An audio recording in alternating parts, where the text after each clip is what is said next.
All right, Coach. Tough weekend. Tell me, what did you take away from these two games? It's sports is a week-to-week business, and we got humbled last weekend. You know, I think our our level of intensity, and maybe we got a false sense of where we were because the exhibition game. Because I don't think that. Well, I know for certain Tech didn't play all their players.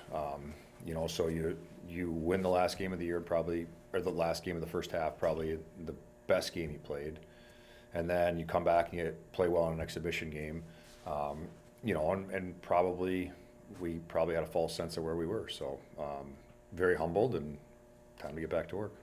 Yeah, take me around the CCHA a little bit. If you look around the league right now, nobody's really doing phenomenal. St. Thomas up top; they're a little bit above 500, and then as you go down, the records just seem to get a little below 500. Tell me, why do you think that is right now? Why do you think everyone seems to be struggling? I think there's a lot of parity in our league. I don't think there's a ton of, honestly, like very little difference from the top to the bottom. But I do think it's going to be really important to continue to get home ice, especially in the first round. Yeah. Because it's so close. We really gotta work for that home ice position. One thing that your team's been changing a lot is goaltending. We kind of see different guy in and out of the net. Seems almost every game, every week at least, we see different people. Is there any? Are you still trying to figure out maybe who the guy is, or are people getting hot and cold?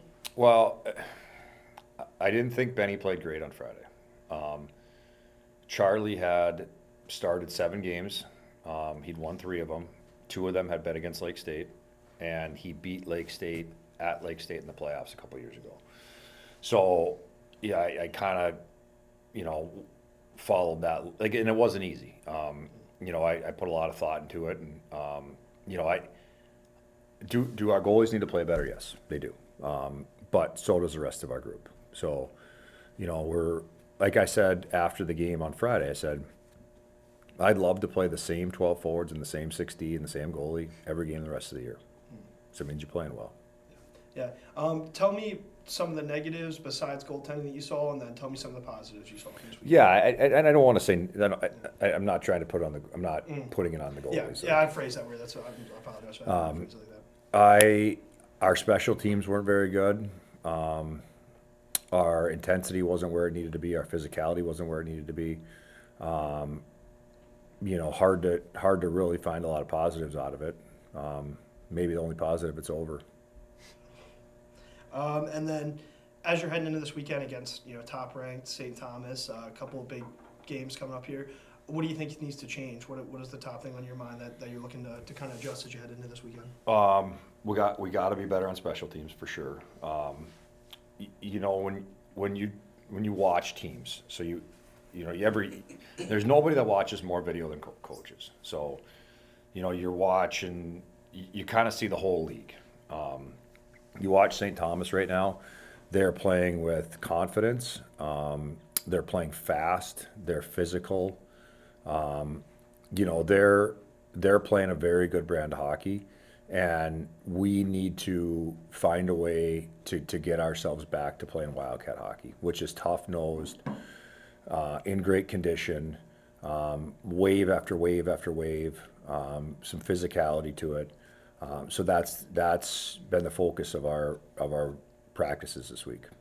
So, Kobe, you got anything? Yeah, not to dwell on last game too much, but talk about that style of play you guys want. I think the big thing that stands out is momentum, right? They scored 3 goals unanswered in separate nights, and how do you at some point try and, there's a lot of expressions, circle the wagons, plant your feet, whatever it is, how do you try and stymie that from a defensive standpoint? It's been it's happened to us more than once, and it's been road games. So we have to find a way. We have to find a way to become mentally tougher in practice, through practice, not in practice, through practice, to build confidence, to get to a point where if they do score or something does go the wrong way against us, it doesn't snowball. And we've probably lost. I think it happened both nights in Duluth. It happened at Arizona State. It happened at Tech. It happened at Bowling Green. It's happened twice at Lake State. So it's concerning, you know, and it has to, you know, because usually when you score first, you're playing from the lead, you're in a good, you know, and we're scoring first quite a bit. You know, now it's just trying to figure out on the road when there's a little bit of a pushback from them that you can't just, the bottom can't fall out of your game. So, you know, I think you do that through confidence, and you build confidence in practice. And as much as I'm sure you guys are all aware of the challenge this weekend, I'm sure the rhetoric is a lot on the opportunity more so, and kind of the change of the phrase there. You talk about the parity in the league, the opportunity to come and gain a couple crucial points on your home ice. Yeah. And you know, the thing is we're not coaching to win on Friday. We're coaching for the end of the year. And when we coach for the end of the year and we're not worried about, you know, like last week we had one day where, and I'll kind of bring this full circle. We had a day where, you know, we kind of practiced a little bit harder than normal. 2 guys get hurt. We had a day the week before we practiced a little harder than normal. Somebody gets hurt. So all week last week, anytime there was, unless it was specifically designed for confrontation, which we didn't do much of because we're down 3 guys, I had whistle anxiety. Anytime there's going to be a confrontation, I blew it down. And I feel like I was coaching to win the weekend, not coaching for the end of the year. And injuries are part of sport. I don't want anybody to get hurt. But physicality is part of hockey. And, you know, we have to practice hockey drills, and within those drills there's physicality. And, you know, and that's what I mean by we need to coach for the end of the year and not for tomorrow. So, you know, that was kind of our mantra at the end of the first half. And, you know, because we had a tough start, but after that we played pretty good. You know, and we got humbled last weekend, so we got to, you know, as a staff, we have to get back to coaching the way we need to coach, and the players got to get back to responding through play. Appreciate it, Coach. Thank you. We can probably start with your most recent trip that you were kind of discussing, and just give people the cliff notes on what they missed and what could have been, I guess, for your squad. Yeah, we were pretty bummed. We went down to the Collegiate Open Water Nationals. We had 4 men and 4 women that were excited about competing, and the weather was too bad, believe it or not, in Miami, Florida, and the waves were too big, and they didn't feel like they could run a safe race. And safety's first, especially with open water that can be a little bit more dangerous in the sense of just trying to keep eyes on everybody. And so that was a bummer for them.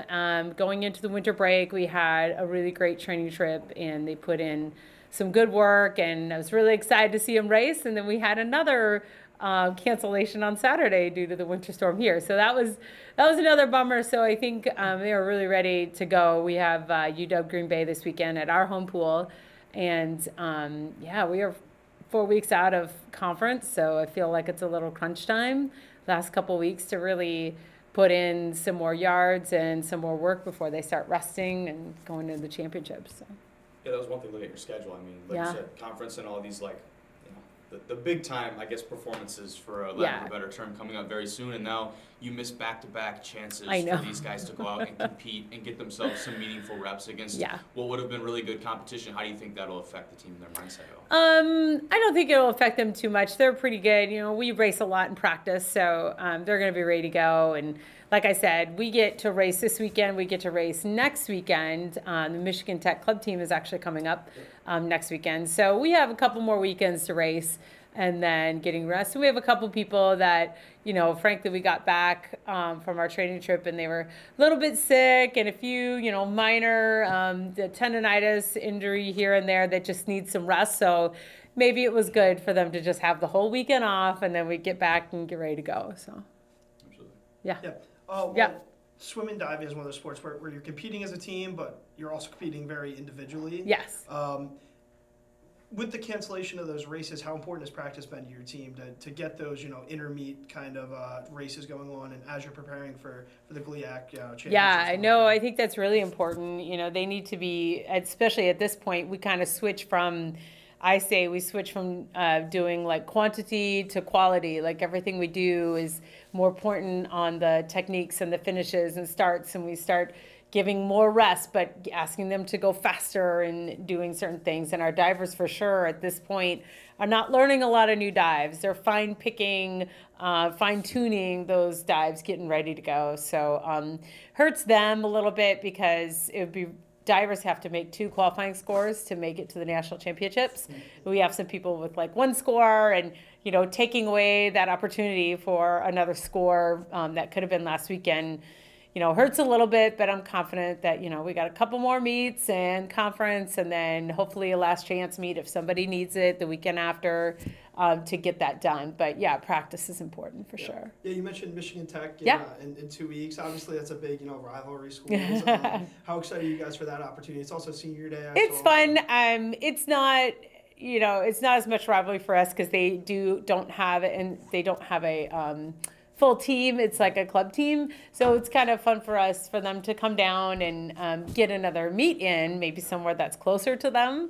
But it's fun to see it and not just be like inter-squad meet against each other, so it'll be good. And then finally, as we head into conference here and nationals, is there anyone we should be on the lookout for particularly? Oh man, we have a lot.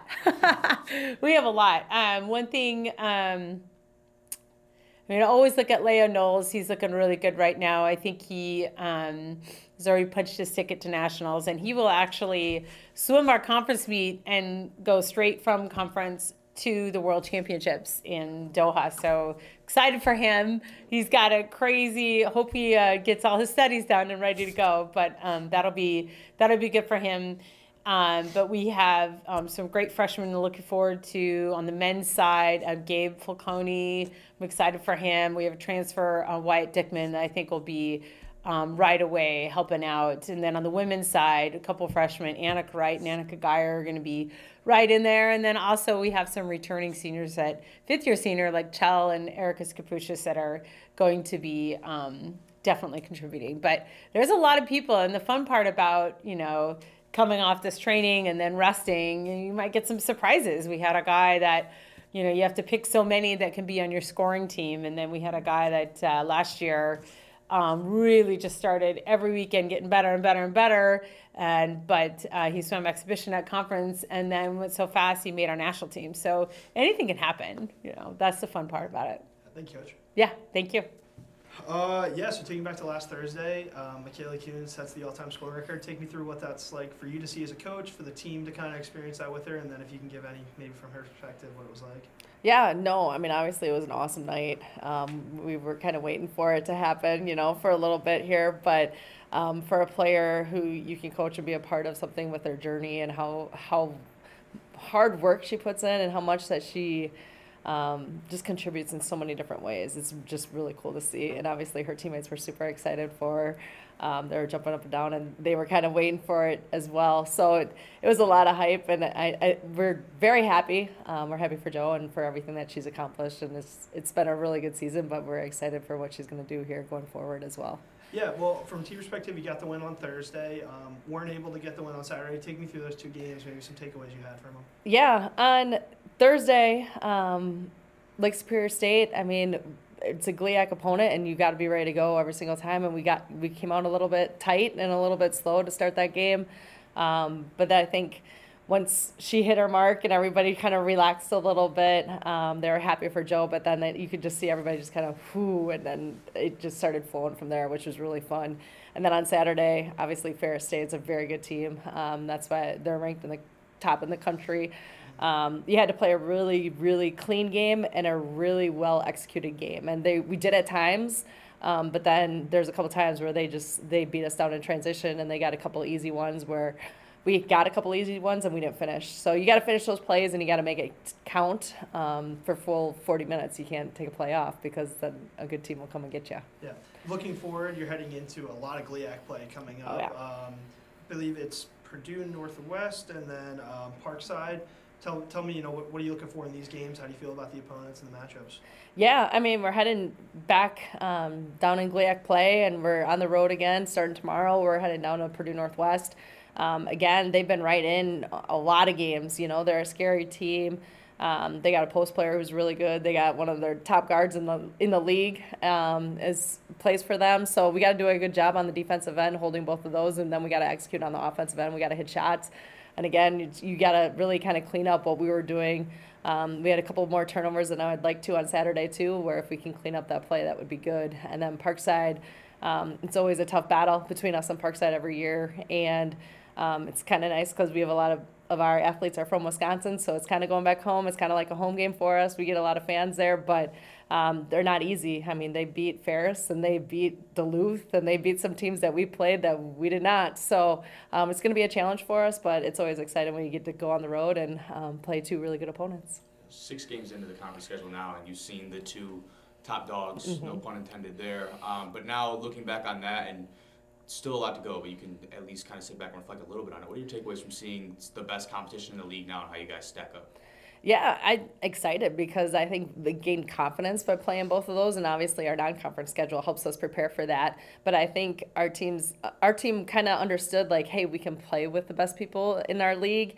We just got to clean some things up. You know, you take 2 or 3 possessions away, and it could swing either way with both games. And so we got to keep focused with what we're doing. We got to continue to get better every day. We got to stay healthy. And if we can do those things, it should be a really fun finish here as we head into January and February. But again, we gotta do what we do, and we gotta continue to do it for 40 minutes and not just for spurts.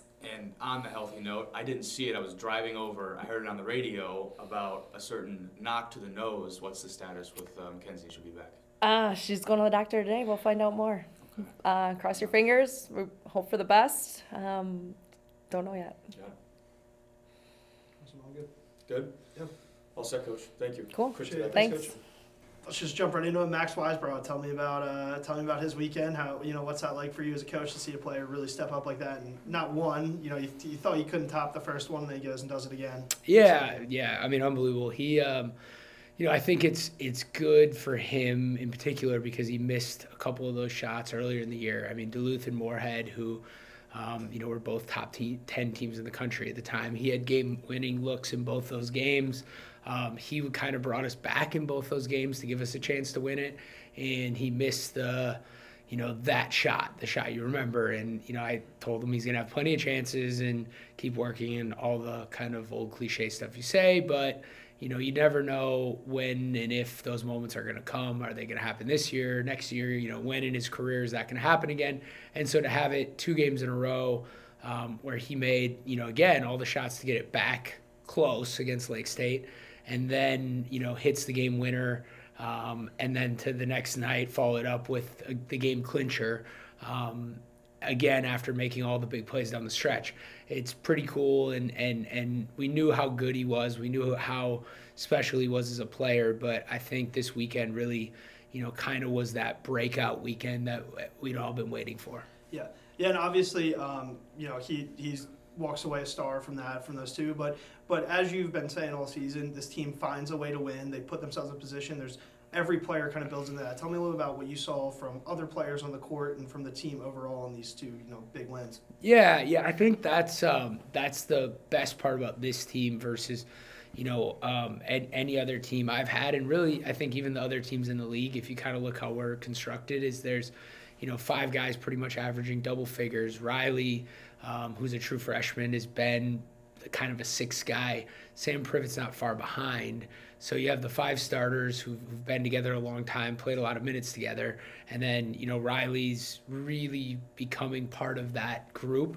And then Sam Privet's gets a little bit of the short end at times because he's behind Sam Schultz and they play the same position. Point guard and center are kind of the 2 things in basketball where you can't just play whoever together. But it really feels like we now are up to having, 7 starters. And I think when you have that, there's a lot of different options. So Dylan, who I think's the best player in the league, gets in foul trouble against Ferris, never really got into it. And I think early in the year that would have been a death blow for us, but especially against a really good Ferris team. But because of Riley's development, we just went with 4 guards and Sam Schultz, which is a little weird. It's a weird lineup we've never played all year. And I think when that 5-man unit was on the floor, we were like plus 20 in the game. So that's really the group that won us the Ferris game. So I think the flexibility and the having multiple options is really the thing that we're adding now, and hopefully serves us well for the rest of the year. So far, your team's perfect in GLIAC play. A lot of GLIAC opponents on the schedule moving forward here. How do you continue that winning streak as you head into the heart of conference play here? Yeah, it takes a little bit of luck. We've definitely the last 3 felt fortunate to win all 3 of them. It takes being good enough that you give yourself a chance to win some easily. I think that's really what it's going to take, and I never think anyone's going to be easy, but we have to be able to win some games by 8 to 12 in order to sustain winning at the rate we are. And we got to get back to, I think, defending a little bit better. We have to try to play faster. It's been really hard. Everybody's just trying to slow it down so much against us, and when the games are that slow, the margin for error is so small. And I was kind of hoping the Ferris game would get back to that up and down stuff, and it just didn't. Part of it is their press. They do it to speed you up, but when they do it to us, they almost do it to slow us down. So we weren't able to really get out and go like we have in the past, even in those games. But I think those are the things. Let's try to speed the tempo up. Try to build some more comfortable leads where you're not at the mercy of the basketball gods deciding if the last shot goes in or doesn't. And then, when we get down, the thing we've done the best is we've given ourselves a chance in those games. And I think, that's kind of the formula. When you play bad, give yourself a chance. And when you play good, hopefully don't give the other team a chance. Had to be one of the more physical contests you guys had against Ferris. And you guys, your guys, and more particularly, never been one to shy away from it. How do you think you fared in that kind of contest? I know getting to the line had to have been a huge piece for you guys to pull that one out. For sure. And early on, I think we were down 8 in rebound and turnovers combined. We were turning it over. They were getting offensive rebounds. We weren't. And at that point, I don't even think we were doing a good job getting to the line. And then it was like 10 minutes in, we were down 10 or something, and it was like a switch flipped. And they just kind of decided as a group, if we're going to lose, we might as well be ultra competitive, ultra tough, match their physicality.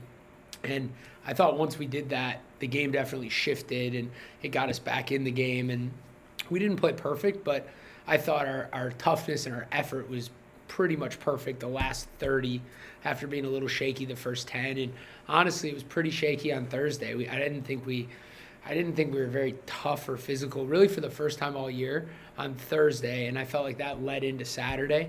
And we just kind of flipped the switch there. Yeah. That Lake State contest, I mean, the team's 10-5, that Lake State squad, Yeah. which I was, I guess, personally surprised by myself. They haven't fared very well in conference play. One of the losses to you guys, but you guys maybe came out a little bit flat in that one against a team that probably should beat. Yeah, and if you look at their 3 conference losses, it's at us, it's at Ferris in a really close game, and it's at Parkside in a really close game. So I think that's a little misleading just because their 3 losses are to 3 of the best teams. I think they're still in the hunt, and they're an NCAA tournament right now. If you look at all the numbers stuff, they'd be in if it ended right now. I did think we came out a little bit flat. I don't think it was anything to do with us not having a healthy respect for Lake State. We understood how good they are. They kicked us around last year at their place pretty good. So I think we were fine there. I just thought, it's just hard to play really well every night, and I just thought we were a little out of it, out of rhythm. They did some stuff defensively to mess up our offense, and I thought we let that trickle over to the defensive end more than we should have.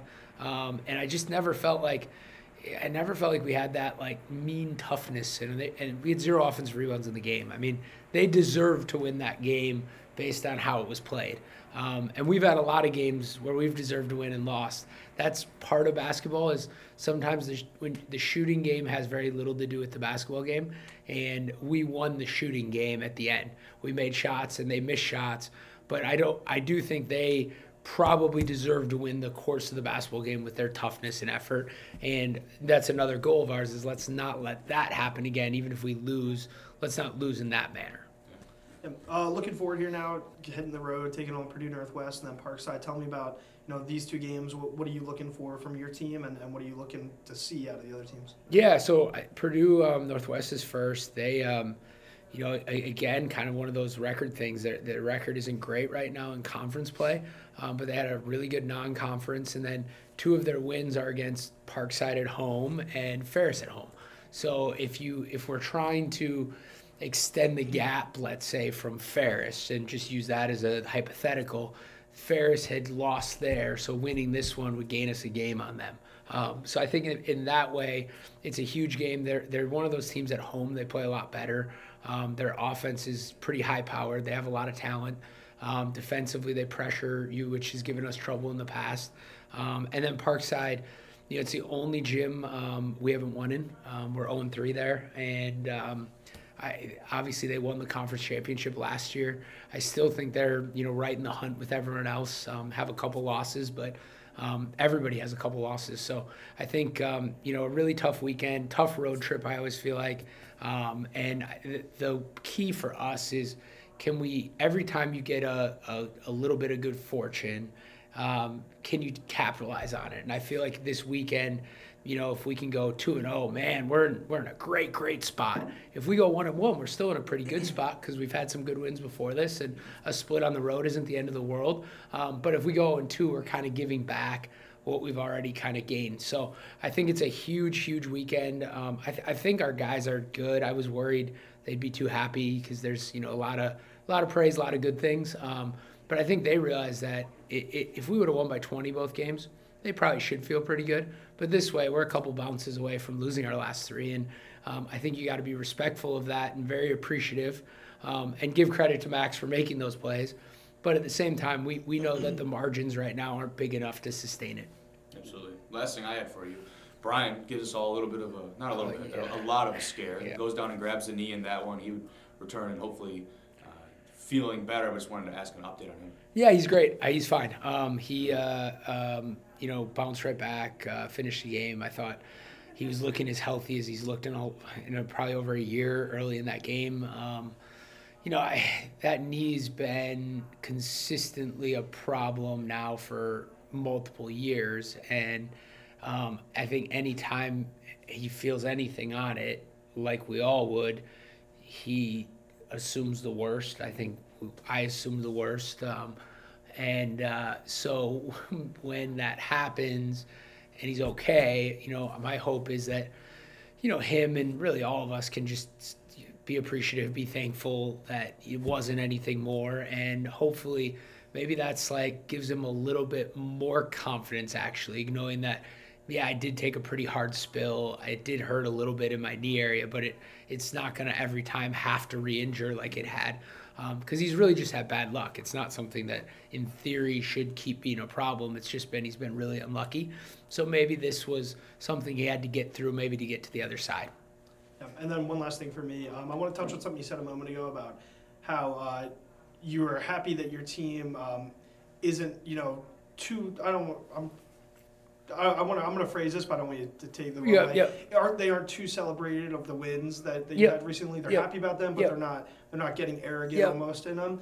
Is that a coaching standpoint from you, or is that kind of the team taking it on their own and still being hungry to win games and become better every day? Yeah, I think I've actually thought about this quite a bit, because I throughout, you know, after a couple of these good things we've had happen to us late last year and this year, I've always, you know, came in and worried that, what do I need to do to get them back focused on what's at hand? And it just hasn't been a thing. I think all the winning that these guys did in high school, going to state championships, and I think it's taught them how to be pretty present in the moment. And the other part of it is we've played now a lot of GLIAC games in particular.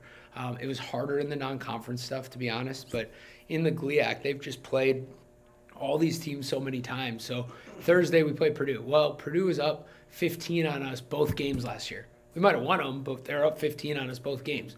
We go to Parkside. We've never won there. So I think the maturity of the group as people, but also just as a team knowing, well, yeah, of course we shouldn't be. We got lucky to beat Purdue last year, and we've never beaten Parkside. Like, I think that has helped them be able to kind of take it a game at a time and not get too far ahead of themselves. Sometimes maybe that failure you've had, or those micro failures, can actually be a positive, because it doesn't let you get to that place of going like, wow, we're at 6-0, this has been super easy. And in that regard, I think winning close last weekend was also probably good for us, rather than, you know, having it be easy, because we experienced how close to failing we were, and we had a 4-5 start to the year. I mean, we failed pretty recently and understood why and what that feels like. And I think there's a great quote out there somewhere where, like, winners know why they win and they know why they lose, and losers have no idea why they lose.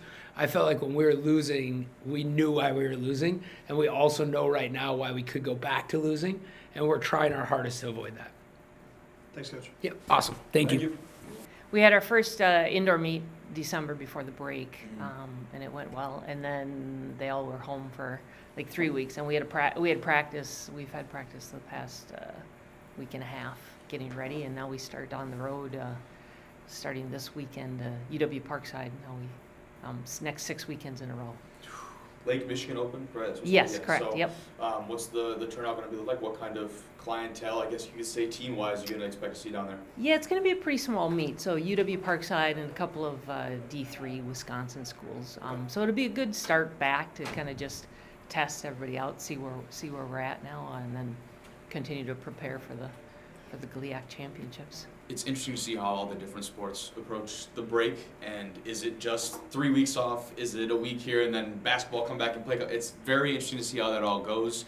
For your athletes in particular, how do you think they handle that, and what do they do during those 3 weeks to make sure they don't come back and flop on their face when they get back on the track? Yeah, good question. I mean, they're really good about training on their own, especially the distance runners. You know, it's easy for them to just go outside and run. But a lot of some of the track kids were in town, and they did and a lot of them just did training on their own. So coming back, we were really happy with how everybody's looking, and I think also they needed a little bit of a break because of the long fall and pounding on the track, and so definitely everybody's healthy, which is great. Well, except for a few that are still coming back from some injuries, but overall, everybody seems, happy and healthy and ready to go. So, absolutely. You talk about, your next, like you said, month and a half or so of just every weekend. You got a couple trips down to Saginaw, over in Minnesota, back in Wisconsin, and how does that change your philosophy, if at all? And talk about things like load management. I know we talked a little bit last year with people like Crystal and some of the other top performers. How does that factor into these next couple months or weeks/months? Yeah, I mean, and not everybody will travel to every single meet, and that's the nice thing, is we can kind of pick and choose a little bit and take people different places for different competitions. So we're careful about, because that much travel is also hard on the body. So, and some of the meets are bigger, some are smaller. So some, like this one, we're just testing everybody out. The weekend before the GLIACs also would be fewer athletes, and just those that need a little tune-up right before the GLIACs. Yeah. And then the Minnesota meet is actually a really high-level meet, so we'll only be taking pretty much the top group to that. Sure. So some of the kids that are developing will go to some of these first few meets, and then that one maybe right before GLIACs, and we'll just kind of build from there. But yeah, definitely. Crystal actually is coming back she had a foot surgery, so she. Yeah, so we'll see. I mean, she's doing okay, but we're gonna hold her out right now and kind of slowly come back. It's also possible she could come back a fifth year. So. Okay. Yeah. A lot to figure out. Yeah, lots to figure out. There's obviously levels within your roster. You talk about some of those top performers and some of maybe the newer additions, but those people from the middle there, anyone that may be making those next steps and trying to join that upper echelon, or making strides, breaking their previous bests? Yeah, definitely. Definitely a big group of them came back fitter from last year and just stronger and just making big strides. I mean, Bev Harper, she was on our cross country team too, but she's mid distance. She's gonna do some big things, I think. Let's see. I think. Some of the new freshmen, though, I think are going to step right in and be right at the top. Emma Sweeney, I guess, in the distance, she'll be making some big steps this year. Of course, some of our top performers, and Maddie, of course, made a big jump in cross country, and I think we're all going to be surprised at how well she does in track and field. So, that's exciting too. Good. Anything to add? No, I think I'm good. All right. Good for you today, Coach. Thank you. Coach. Thank you. Coach.